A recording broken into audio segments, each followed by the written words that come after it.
Welcome to Classical Societies, an AP World History Review 2014 with Ms. Vargas. We're going to go ahead and do very general and then get down to the nitty-gritty of some of the more specific civilizations. In general, they all shared some very basic links.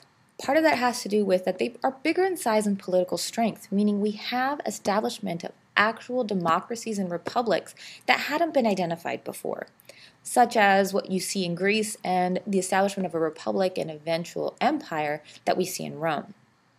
We have more complex cultures at this point as well, meaning that we have diversity when we're talking about artisans and things of that nature. We also have artwork, and architecture really becomes much more established and something that you still see today. We have more written records and better written records, and this is evident in the 12 tables that we see from Rome that we take as an idea of written laws that we still put into our own written laws today, or even the idea of a democracy that was originally established in Greece and we still use in modern-day societies. There becomes more complex long-distance trade in the Eurasian corridor and also along the Mediterranean Sea and the Indian Ocean basin. And what this means is we have greater interaction and connections with other societies so that you have not just the transference of technology, but of ideas, and so we have a much more diverse society. We also have more contact between nomads and sedentary people, and this can lead to the downfall of certain civilizations as seen with Han and with the Romans. We also have a more direct influence on the modern world because we still see evidence of their impact today in our own societies. We begin with Greece. Greece is extremely isolated, and that has to do with its peninsular location. It is isolated by the Mediterranean and the Aegean Sea on the south, east, and west, and then on the northern end, they are boxed in by mountains. As a result, they traded with the Phoenicians, which were fairly close to them, as a result of location. That's basically what that was.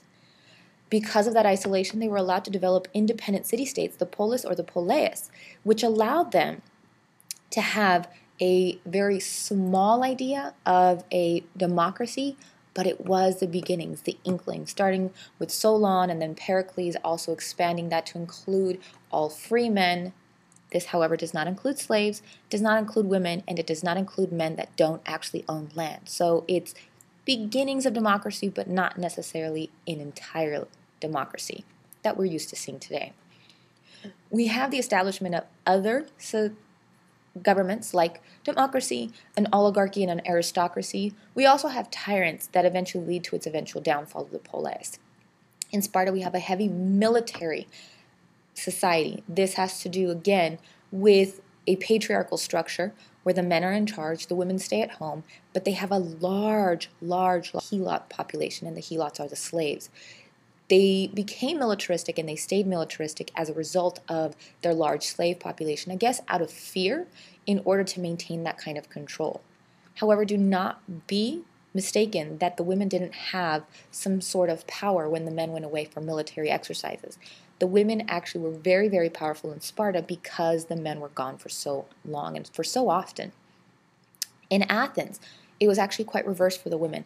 The women actually had less power because it was a much more democratic and less militaristic state. As a result, the men actually stayed home a lot more as nobles or as artisans within the city. And as a result, women did not have as much freedom as they did in Athens.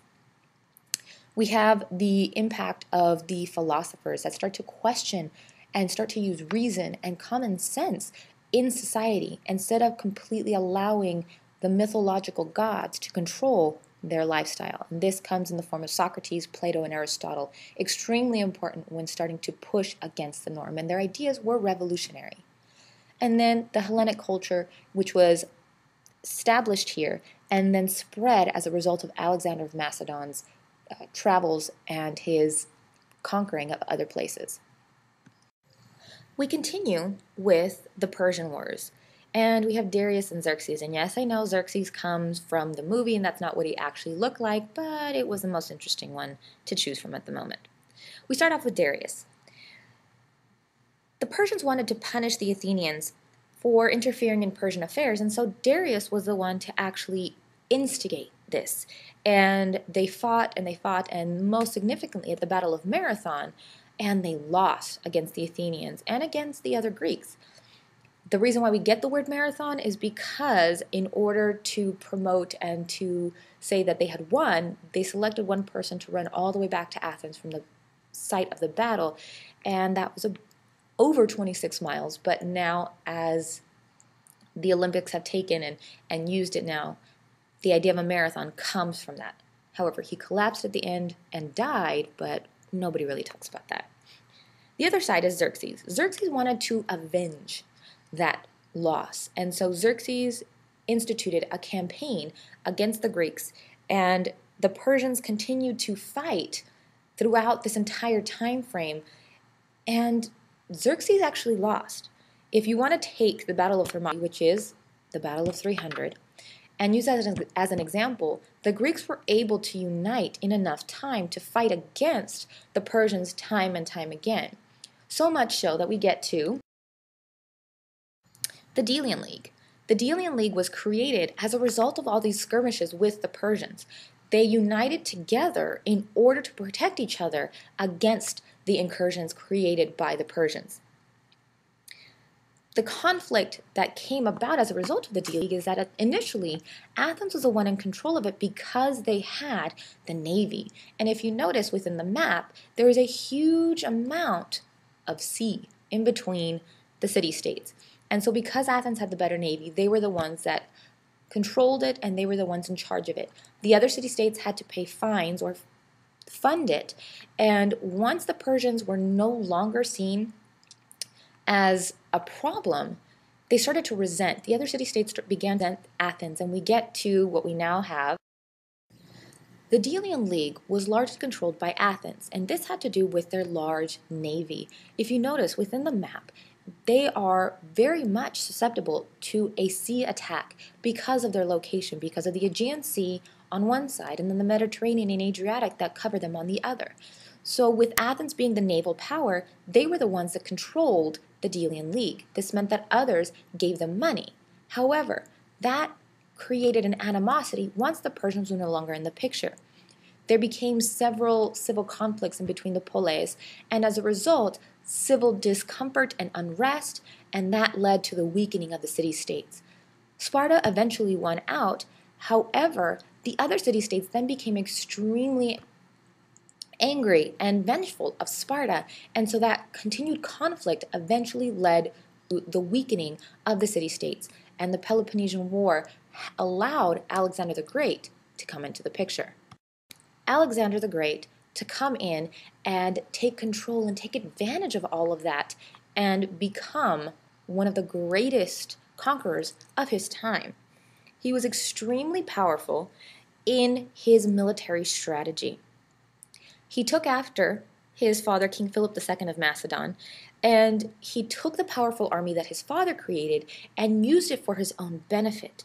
He was able to conquer all the way from Macedonia, what we now know as modern Macedonia, Greece, and if you notice, all the way in the Anatolian Peninsula, all the way through the Middle East, all the way through Bactria to the very outer edges and corners of India. However, he died very, very young. We don't know what. Some people say poison, other people say he died because he was just disgusting and alcoholic. We don't know. Don't watch the movie, it's awful. But what he left behind was this huge issue with who was going to rule after him. And his kingdoms were then split up into three kingdoms: the Ptolemaic, which is right there in orange; the Antigonid, which is where common Macedonia is today, very, very small; and the Seleucid, which is what we now know as most of modern-day Middle East. They split it up because they couldn't decide who was going to control all, and instead of killing each other, his generals decided to split it up. The Antigonid, even though it was the smallest, it benefited the most, partially because of its location and because it was still the homeland of Alexander the Great. There was tension still between Macedonia and Greece, but the Antigonids normally won out as a result of the bargains that they created between them and the Poleis. The Ptolemaic Empire became the wealthiest, and part of that has to do with Egypt, the controlling of Egypt, and the farms that came as a result of the Nile River. The Nile River became one of the largest areas for wheat production. And when we get on later to Rome, that becomes extremely important in trade with Rome and creating this huge amount of funds for the Ptolemaic Empire. Eventually it falls with Cleopatra, but that's a whole other story. The last one, we're talking about the Seleucids. The Greeks had the largest influence there. And what we mean is not the city-states, but their education, the philosophy, the ideas that were spread by Alexander the Great, the Hellenistic ideas, created this huge spread of education and brand new ideas in the Seleucid kingdom. It left its mark as distant as the outer reaches of India and Bactria, which is right up there on the right-hand side. As we continue with classical Persia, the easiest way to remember it is a silly party story, ASPS, the Achaemenids, Seleucids, Parthians, and Sassanids. What started off as a way to govern such a wide range and a wide region, it became more for tax collectors and spies used to control the people. These were known as satrapies, and the people that were actually governing these satrapies were called satraps. With Cyrus and Darius, we have Cyrus, who became the founder of the Achaemenid Empire, who was extremely tough and a great military strategist, but he is known as Cyrus the Great. He was able to expand the Achaemenid Empire into what we now know as common-day Iran and the Lydians, and continued to expand after his death, helped by Darius. Darius is known as the greatest Achaemenid. He's not Darius the Great like Cyrus the Great, but you get the point. He was able to build Persepolis, which became the center and the capital of the Achaemenid Empire. He was able to take what Cyrus had done by expanding it and able to centralize the power to a much more central government kind of form of government, very similar to China. He formalized taxes, was able to standardize coins, codified laws. What he did in doing all of that is basically organizing the government in order to be much more efficient. It's very similar to what the Chinese were doing at the same time with the bureaucracy and the landed gentry and that sort. So we could compare Darius to especially the Han Dynasty when we're talking about the centralization, as well as with technology like the kanats, obviously the canals for irrigation, which allowed for greater agricultural production and allowed the Achaemenid Empire to be extremely important and powerful. After Darius, emperors began to claim divine sanction from Ahura Mazda, and that's when we get into Zoroastrianism, which will be discussed in a later slide. The Seleucids, we know this is repetitive from the previous slide with Alexander the Great, but just quickly, the Seleucids went to Alexander the Great's general, Seleucus. He was able to retain the administrative system and the postal roads and taxes that the Persian Empire had already established, and was able to kind of expand it and support the trade and continue that trade. However, it did fall to the Romans in 83 BCE. What we have here is the great, amazing technology and the interaction of cultures that the Persian empires helped to foster. If we look at the map, you can see that we have the yellow, which is obviously the main Silk Road, but that runs straight through the Persian empires. They were able to utilize the trade networks already established within the Persian empires, and they were able to use the postal roads created by the Persian empires in order to stimulate trade. Along this trade route, we know came ideas, spread the ideas of the Greek philosophers eastward. From east to the west, we obviously have, we'll get to that later, but diseases, but also ideas of Confucianism and paper making. You also notice the expansion of trade with other routes, like the sea routes of the Mediterranean or the Indian Ocean basin, because we have new technologies, because we have this expansion of knowledge, we start to have much more interaction among societies, and you can see that based off of the map. Zoroastrianism became a major part of Persian empires, and more specifically in Iran, and it continues to be important to several Iranians, although it has dropped down in popularity. It begins with Zarathustra, who initially is an actual person who left his family in search of wisdom, very similar to what Buddha did in the establishment of Buddhism.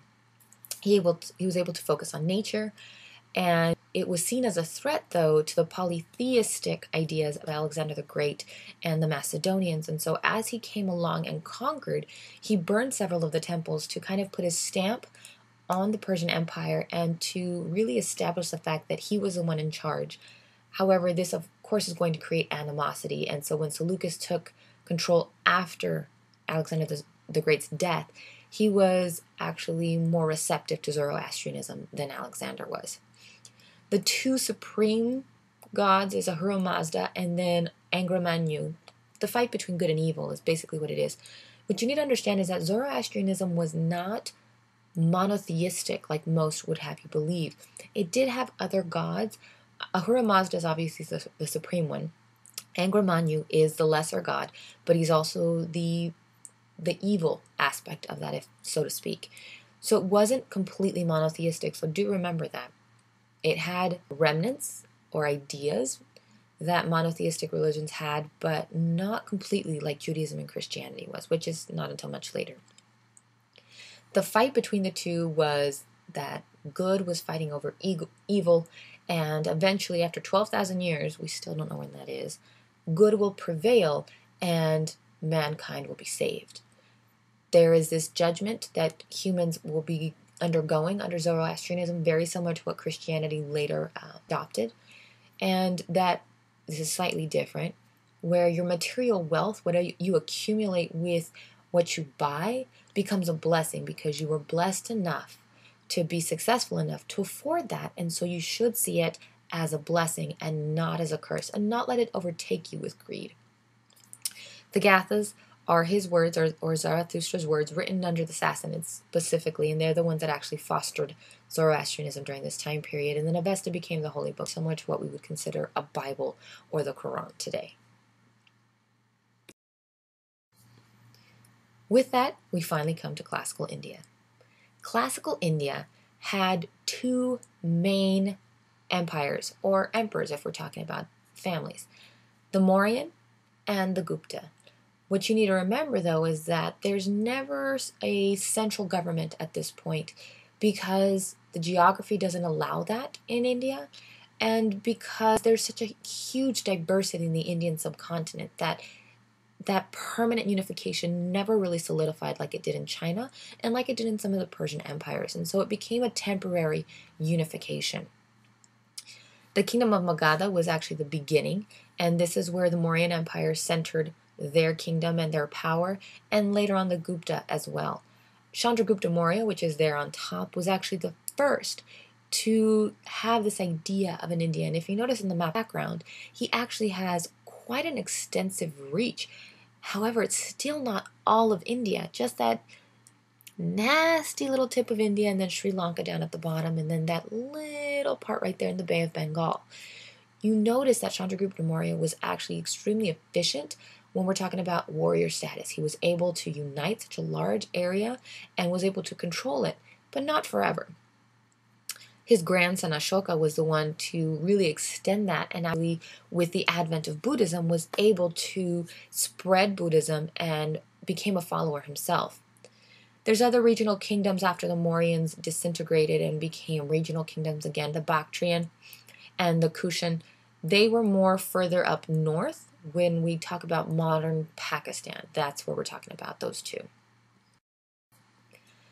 After the Bactrian and Kushan, we have the Gupta. We have Chandra, space, Gupta, and the way that he was able to really unify his idea of an India was by forming alliances with other regional kings and kingdoms. And so what that meant was, after we have the breakdown of the Mauryans and the regional kingdoms kind of return to their own regional kings, they continue on in their little regions, and Chandra's space, Gupta, actually comes into play and is able to kind of either defeat them or work with them in order to have this almost tributary alliance system that allows him to be in charge. Samudra and Chandragupta II are the ones that are able to really strengthen those tributary alliances and spread this idea of a unified India. However, it's very different from what happened in China and what happened in Persia. They left their administration to their allies, meaning once they conquered those regional kings, they allowed them or left of that regional kingdom to stay in place as long as they paid them tribute, in stark contrast to what the Chinese did with their scholar bureaucrats being in charge but completely loyal to the emperor. Or what the satraps and the satrapies did in the Persian Empire, again, completely loyal. These are the spies of the Persian Empire. The Guptas did not do that. They allowed them to self-govern. As a result, when the white Huns, again, remember we said nomads were a huge part in this, when the Huns came in, they weren't really as unified and as prepared for that as some of the other Chinese dynasties were. And as a result, they fell and again fell back into their format of regional kingdoms. What we have is the firm establishment of the caste system. And we know that the Brahmins become the mouse, and they are the priests and the academics. They are the ones in the lead positions in society.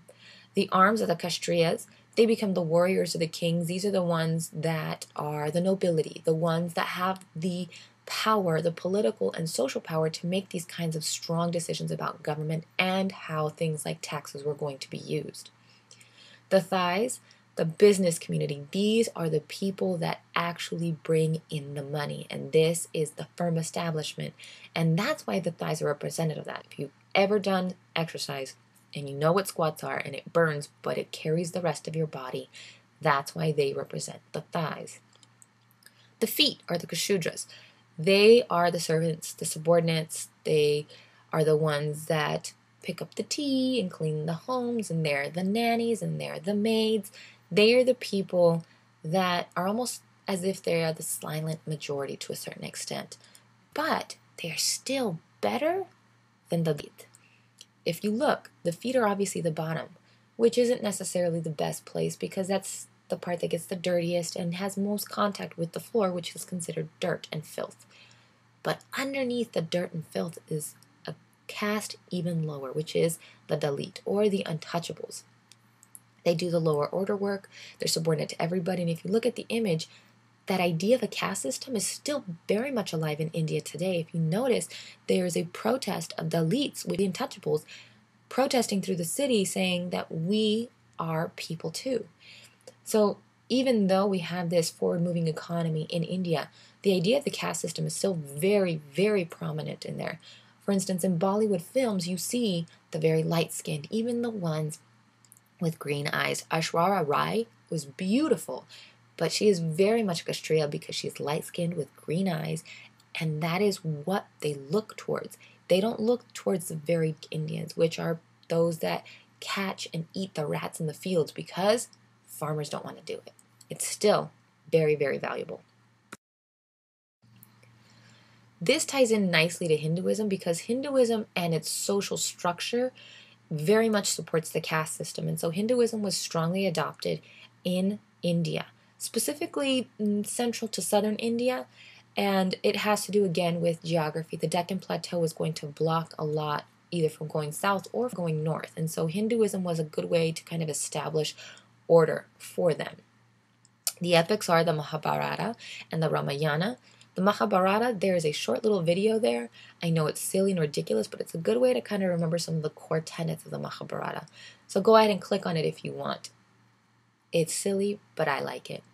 The Bhagavad Gita, this is, again, one of the books, Expectations of Individuals, and the promise of salvation, and this idea that if you live a good life, you're eventually going to get reborn into other different formats and different forms. If you lead a good life, you're going to eventually get paid for it in the end.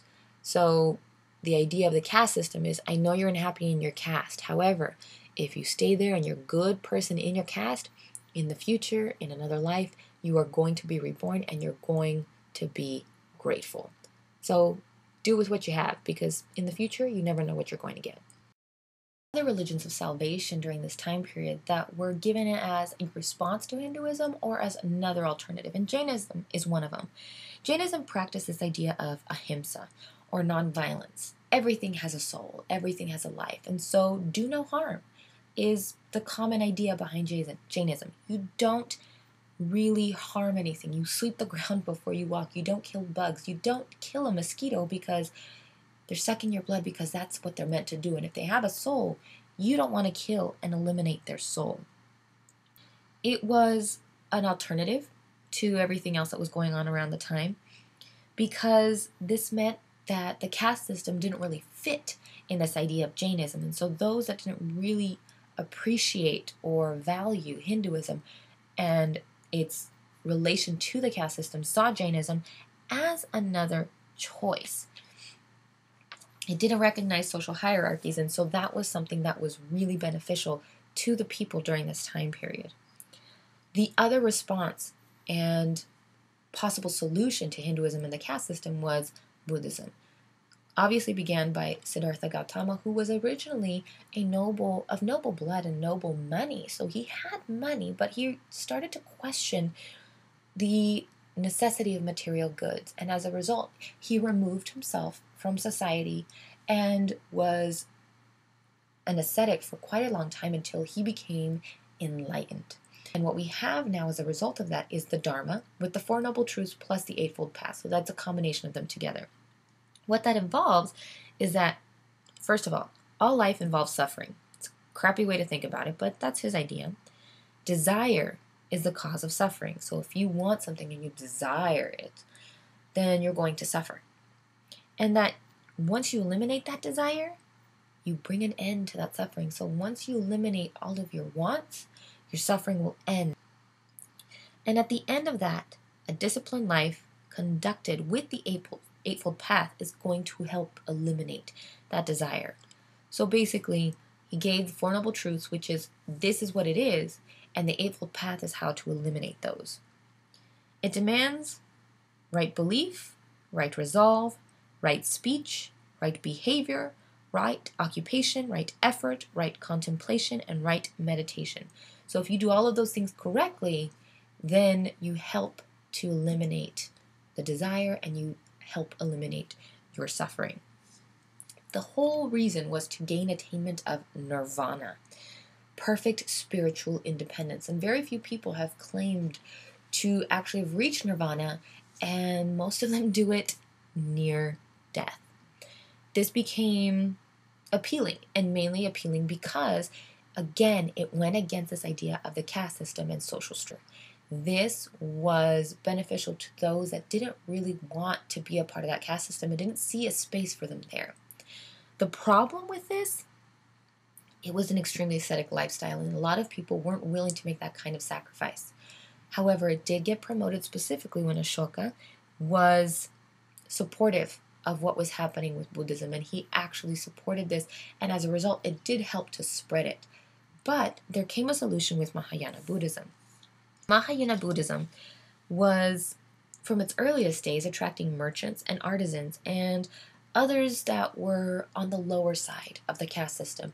There wasn't really a space for them within the caste system, and so in order for them to kind of find a place for themselves in India, they had to find a way to kind of wiggle in, and they liked Buddhism because it allowed them that way in. It was difficult for them, though, because, again, ascetic style. But what ended up happening is that we have the Bodhisattvas, and the Bodhisattvas became an enlightened being, a model of what you should do. And so they were looked at as saints, if you want to compare them to Christian values and Christian beliefs. These Bodhisattvas were then honored by the monasteries, and the monks then began accepting gifts to honor the Bodhisattvas, because if that is who you're supposed to be like and you want to go ahead and promote that, then we're going to go ahead and take your gifts. The wealthy individuals, especially the merchants that were on the lower caste but were very wealthy, were then able to participate in this form of Buddhism with sacrifices, and as a result, they were able to become a part of the Buddhist religion and Buddhist following without having to lose any part of themselves. So Buddhism became extremely spread as a result of the merchants adopting it, and because of the leniency and the removal of the caste system in this sense.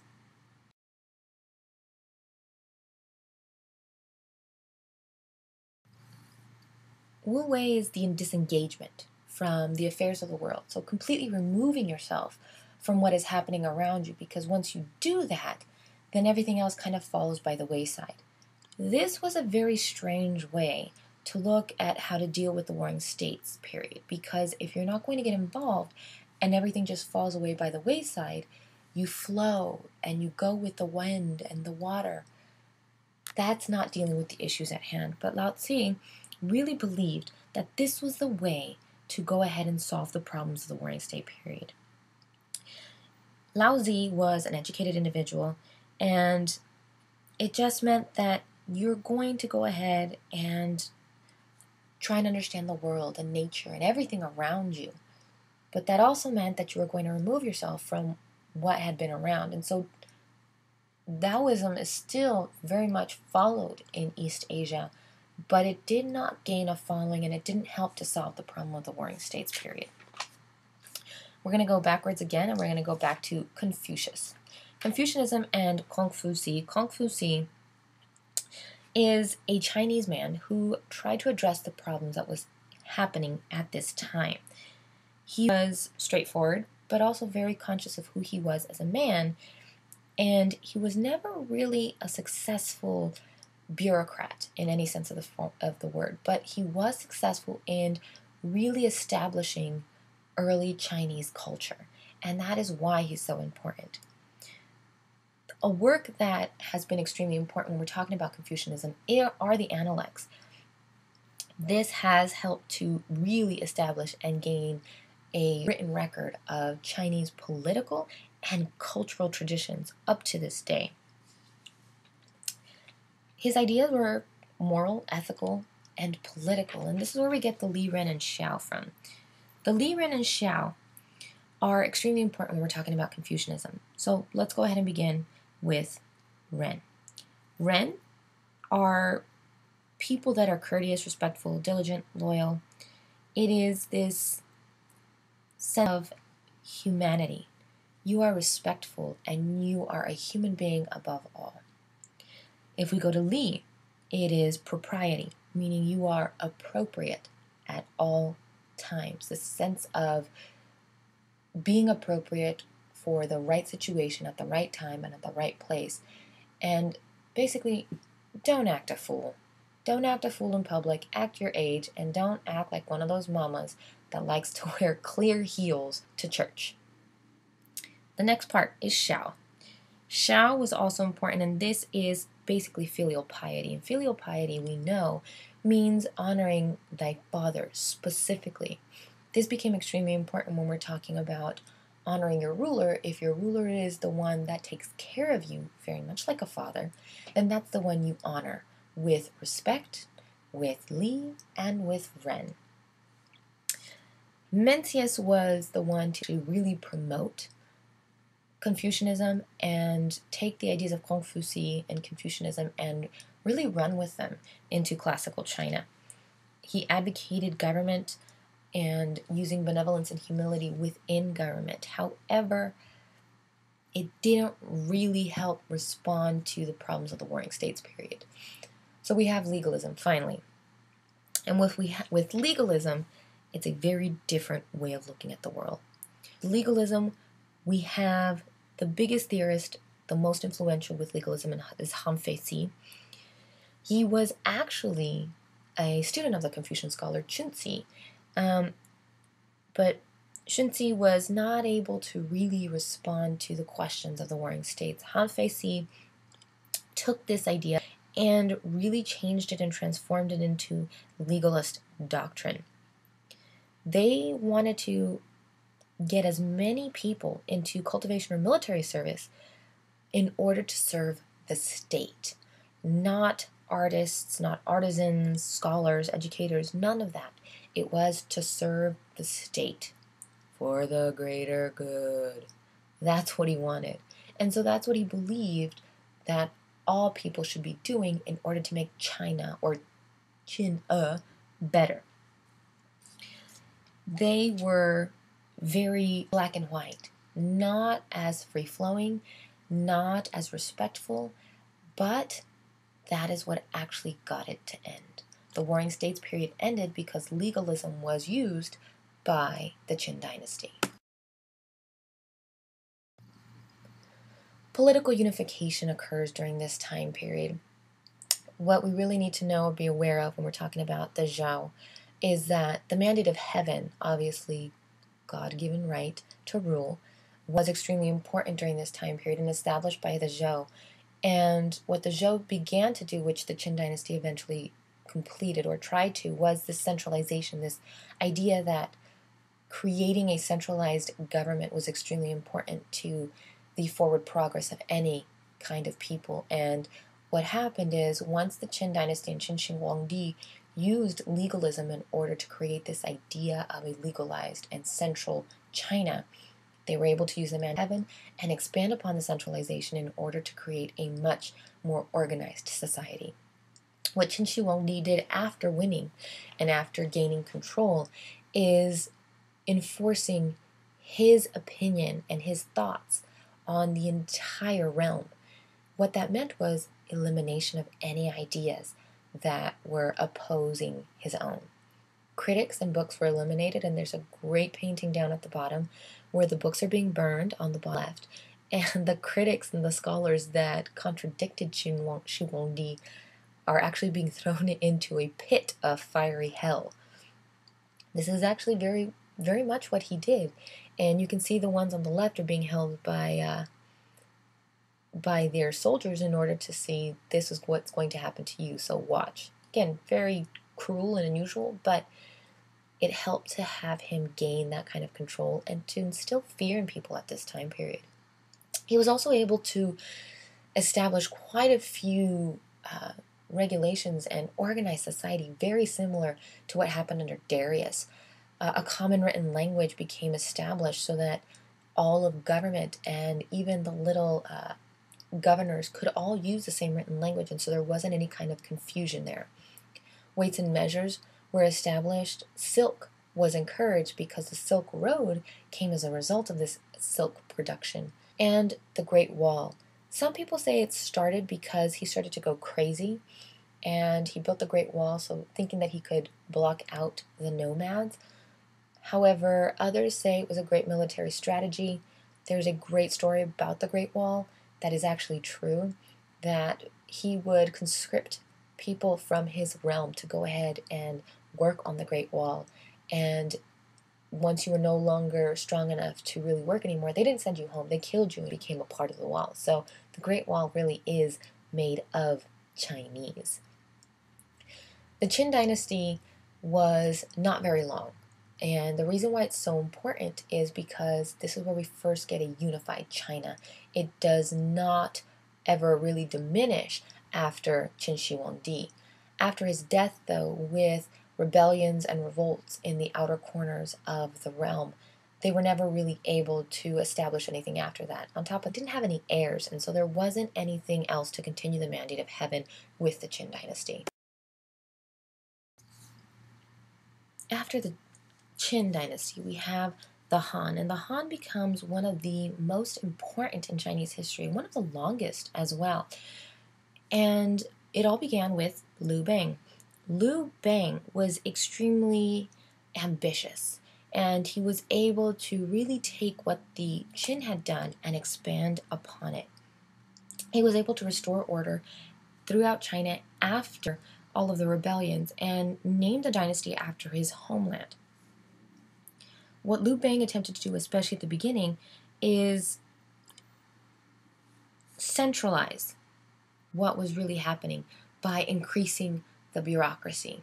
And what that meant is we now have more scholar bureaucrats, and that also means we expand. And in order to do that, we need to introduce the civil service exam, which allowed for the growth of the bureaucrats, the growth of centralization, and the growth of the empire and the power of the empire. This allowed the centralization to be extremely important when we're talking about the Han. He also used legalist principles because it helped him to gain control and power.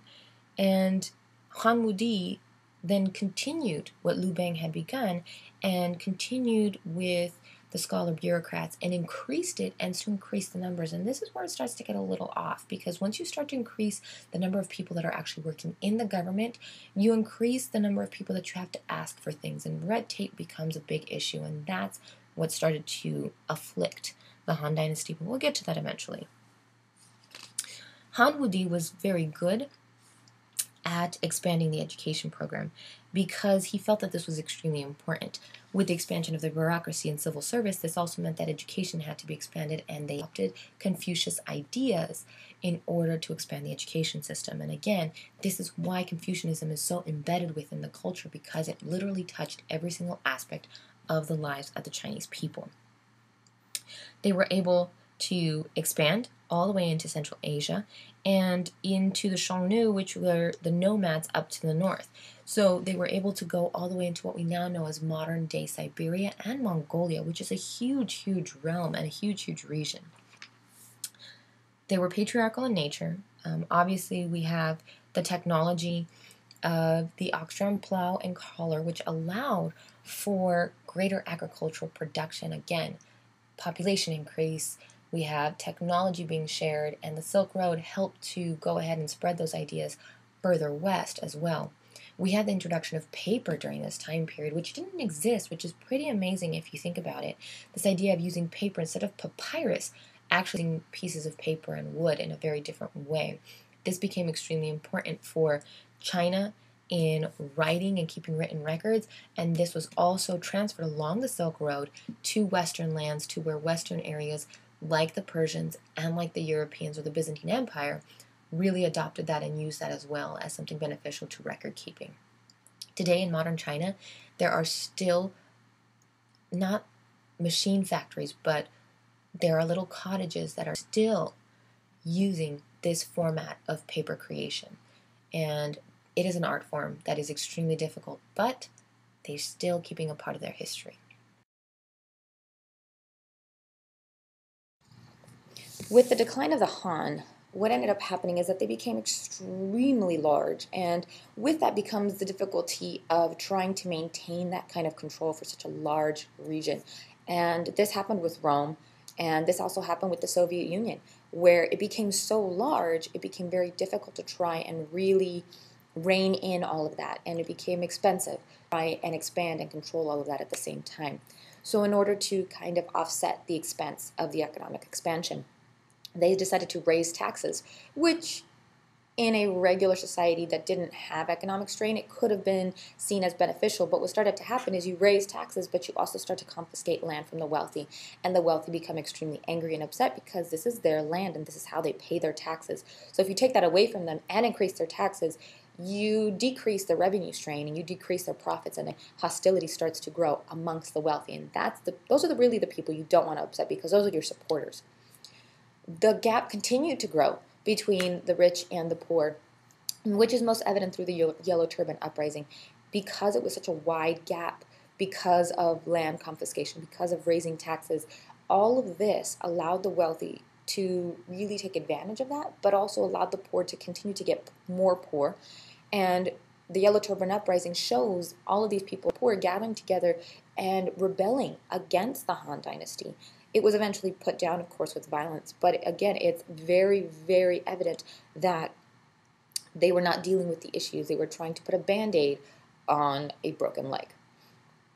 Wang Mang became the administrator that was supposed to help the little 6-year-old emperor, but that didn't really happen because he started to make all of the decisions, and he eventually declared himself emperor and took control. And this became an issue with the line of heredity, but also because socially you don't do that, and so people didn't really listen to him as much because they didn't respect him, because again of the mandate of heaven and the bloodlines and such.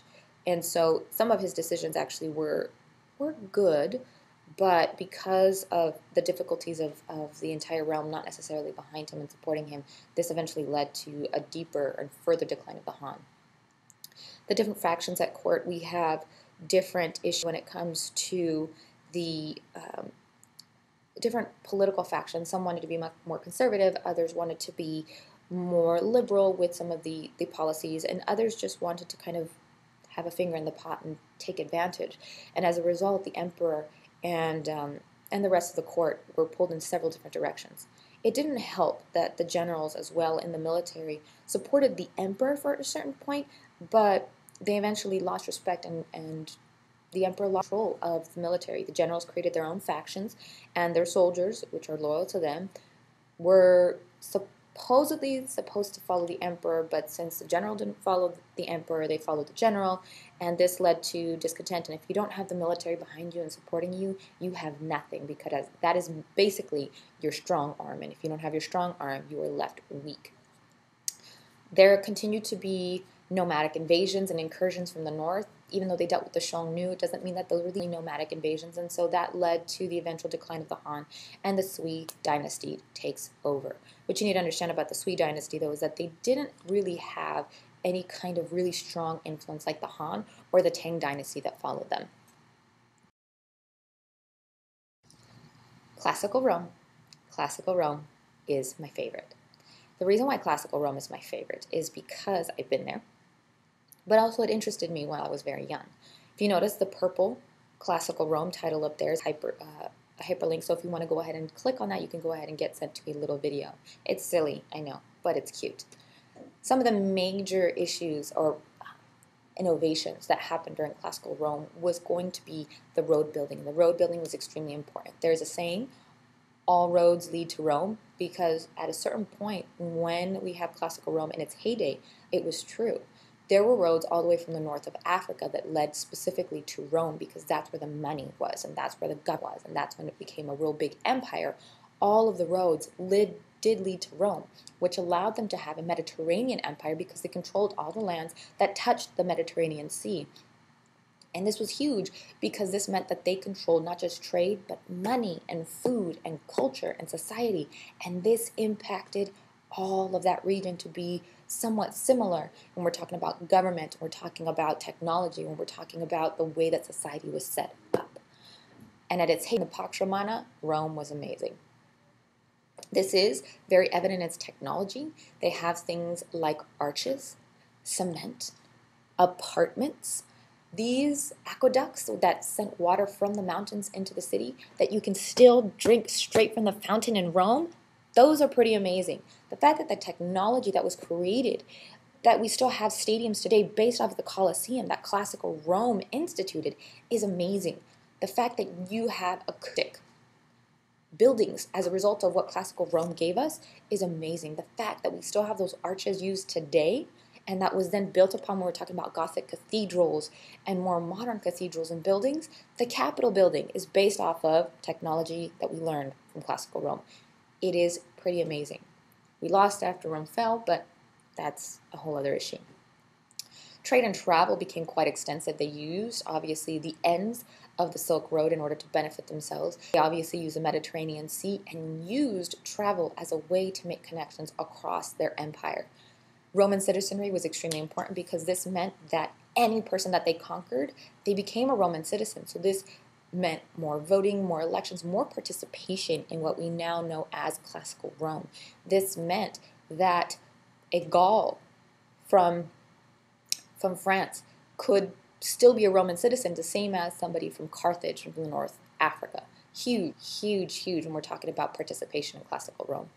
And then obviously government, we have it beginning small as a kingdom and then expanding to a much larger republic, which is something that we've adopted into our modern day society and our government, and then eventually turning into an empire thanks to Julius Caesar and Augustus and the Pax Romana.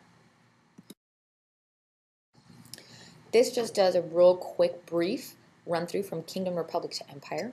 So it starts off as a kingdom when the Romans, the story of Romulus and Remus and the she-wolf, I've seen that, by the way, and it's kind of disturbing actually when you see the she-wolf suckling the two children, but it's part of their history.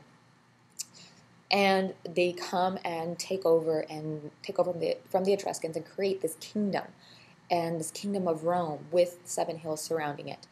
And it is very successful at this point to have this kingdom, and what ends up happening is that they're protected because of its location, because it's not right on the sea, and because it's protected by these hills, but also ambition. Ambition allows them to become much more than a kingdom.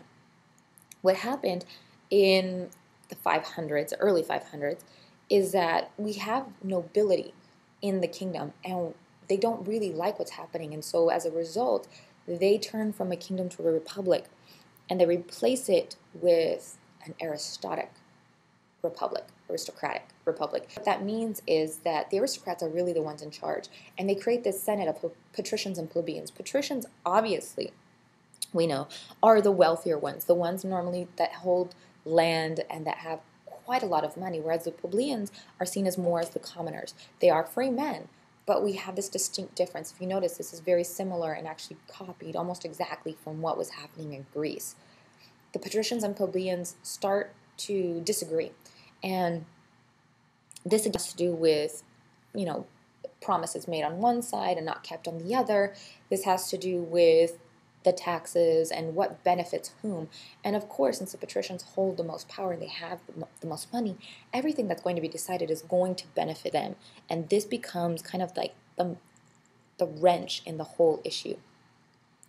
The Republic expands, even though that's a problem. The Senate and the Republic still continues to thrive quite strongly.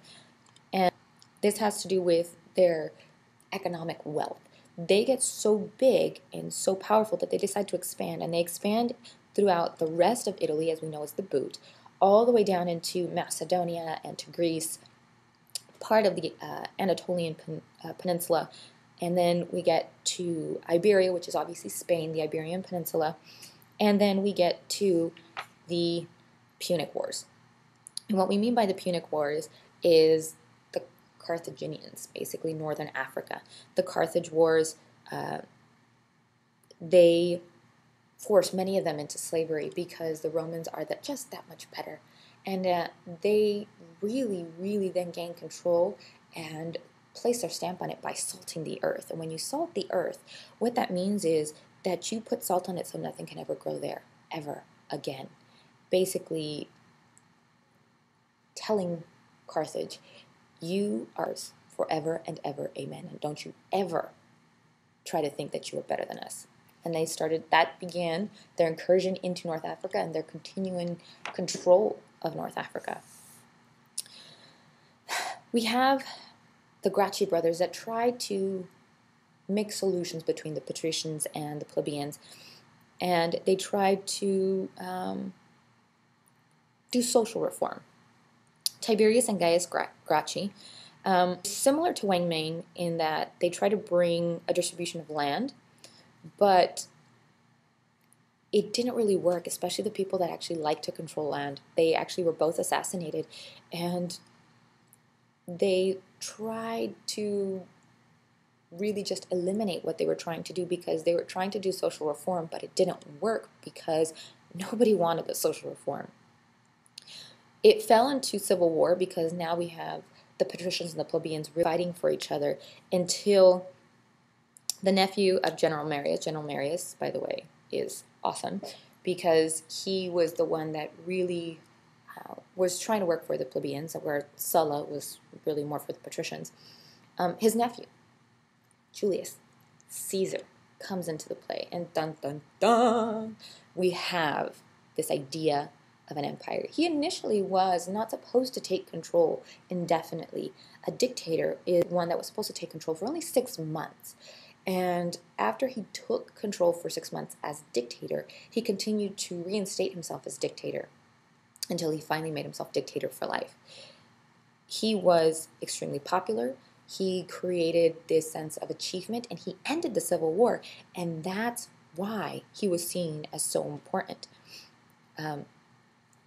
He was the one responsible for building Rome as we see it today, scale projects and the ideas, and really supporting the technology that allowed Rome to be as great as it is.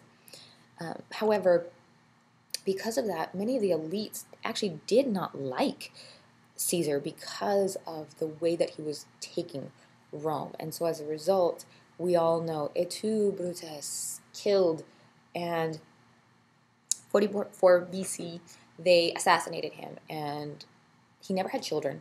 And there was all kinds of rumors that he had a child and then he didn't. And so the son of one of his very, very close female friends mistress, was Octavian. He changed his name to Augustus because he became his adopted son. He defeated Mark Antony and Cleopatra, which meant that he now controlled the final part of the Ptolemaic Empire. And Augustus created this very brutal, but with control of an empire. He made generals loyal only to him to kind of do away with the issues that were happening with the Civil War, and he stabilized a land that had been, racked with civil war and issues with Julius Caesar, and he finally put his own stamp and his own stank on it and was able to establish Rome.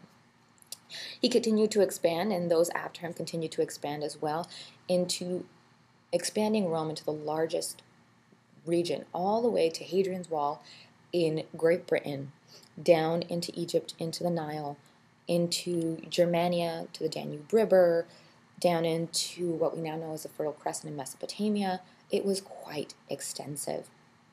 And what ended up happening is that with the largest reaches of its empire, we have the Pax Romana, which is this huge idea of Roman peace that existed for about 2.5 centuries, to about 250 years.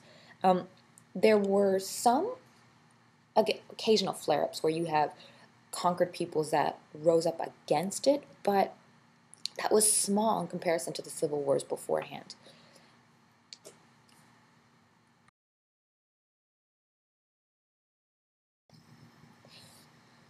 Continuing with Rome, just a couple of things that I wanted to discuss, especially when we're talking about society. There's the paterfamilias, obviously the head of household or the father of the family.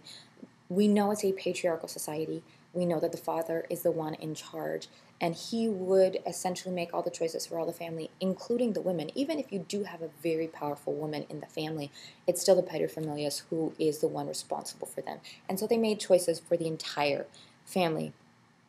The women did supervise financial affairs and did see to some of the more household things, but again, if we're talking about some of the major decisions, that is going to be the paterfamilias. We have an increasing wealth that obviously the families had. We have merchants, landowners, construction, contractors, and things of that nature because of the expansion. And we have this increase in slavery because of conquered peoples. Slavery is extremely important. There were normally more slaves than there were Roman citizens in Rome. And again, that had to do with their conquering and them expanding their empire. They brought back slaves from all over. And so you could have a slave from Africa and a slave from Asia. And so you have it in one household. Again, this diversity. But slaves could run away. And it was difficult, but it was not necessarily impossible, again, because of location. If we're talking about some of the places where they worked, we obviously know slaves worked within the cities, but also on the latifundia. These are on the countryside and the farms and things like that. If you've seen the Showtime show Spartacus, Spartacus was a slave that did lead a slave rebellion, and he failed because he eventually died and was tortured in front of thousands of people so that they could show, by the way, don't ever do this again. Other aspects of Roman society is obviously education became a huge part of it with Greek influence. Cicero's Stoicism became extremely important for Roman intellectuals. This idea, when we're talking about Hellenistic ideas and adapting them to Romans, you are going to live in accordance with nature and reason, and using this, that justice was the most important aspect of anyone's public duty as a citizen. We have Judaism, and Judaism is an ancient religion, but they were obviously a huge part when we're talking about Romans. They did not get the best situations when we're talking about living and jobs. They maintained their faith and communities. They embraced several different ethnic and religious groups and tolerated especially some of the wider diversity of them.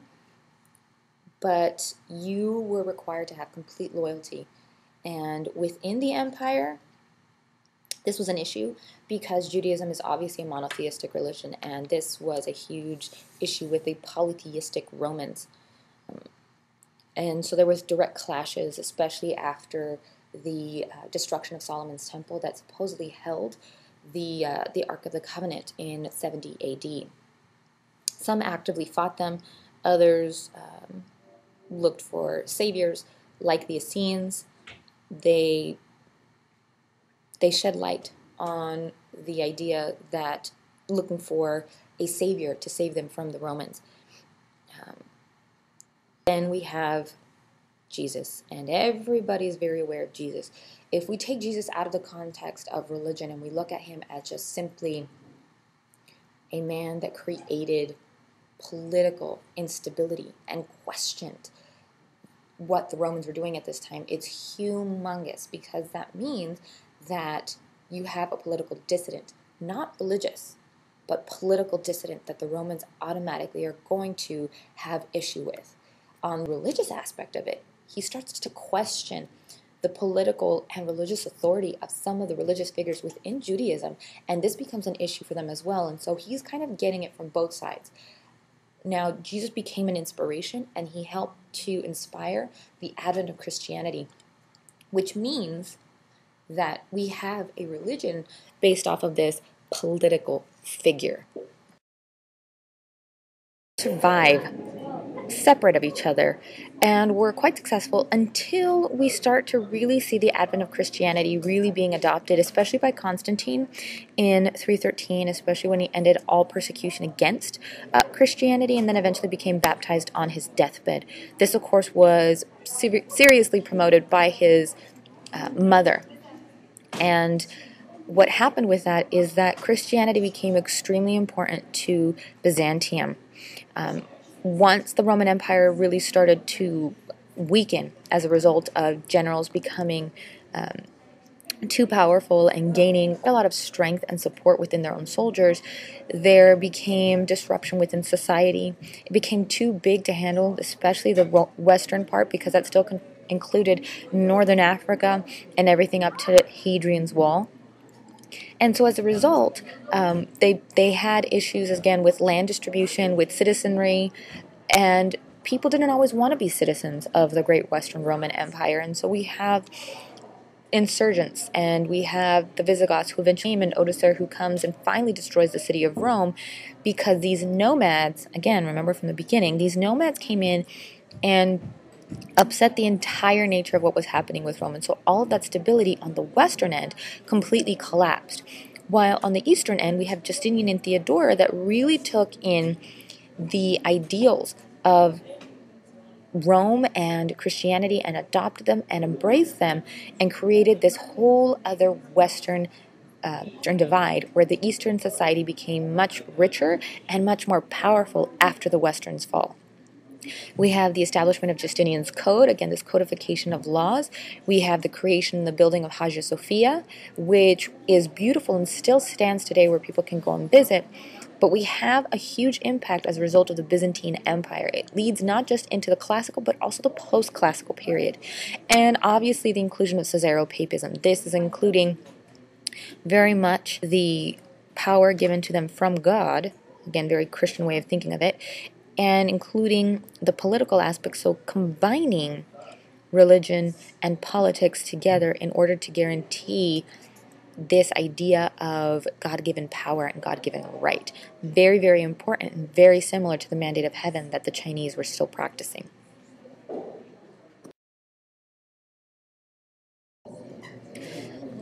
Also during this time period that begins and continues is the Silk Road. The Silk Road was important to expanding trade, but not only trade, religions, and diseases. They used the Silk Road in order to connect them to other trading routes, and they used the idea of the monsoon system. Once they could understand it and used it, they were able to connect the Indian Ocean Basin Trading Network with the Silk Road. And as you see on the map below, you can see how you have connections to the Indian Ocean trading basin down below and the links to the Silk Road. And it wasn't just one specific road, it was several different roads connecting into one. And that had to do with the basics of geography. Sometimes it's very difficult to traverse mountains. If you notice, the Himalayas are actually totally gone around underneath into India and then up north into what we now know as Nepal and the southern parts of what we now know as modern-day Russia and into western sides of China. And we have obviously a huge diversity of goods sold from one end to the other. We have the impact on the spread of religions. Buddhism gets sent further east, and this is why Buddhism is so strongly felt in China. This is why we have evidence of Buddhas, or did until the Taliban bombed them and destroyed them. Huge Buddhas that were evident in Afghanistan and Pakistan. We have the spread of Christianity. Christianity gets further spread east, all the way into India and the Middle East. We have Manichaeism, which is also spread through this as well. Manichaeism, however, because of its core ideals, did not thrive as long or have such a large impact as Buddhism and Christianity.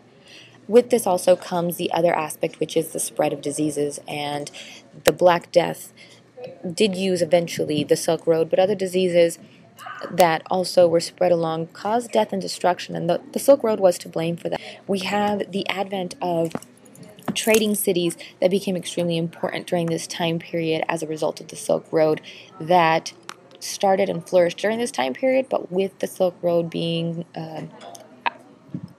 no longer used in further generations, those cities also began to slowly die away until they no longer became a part of it.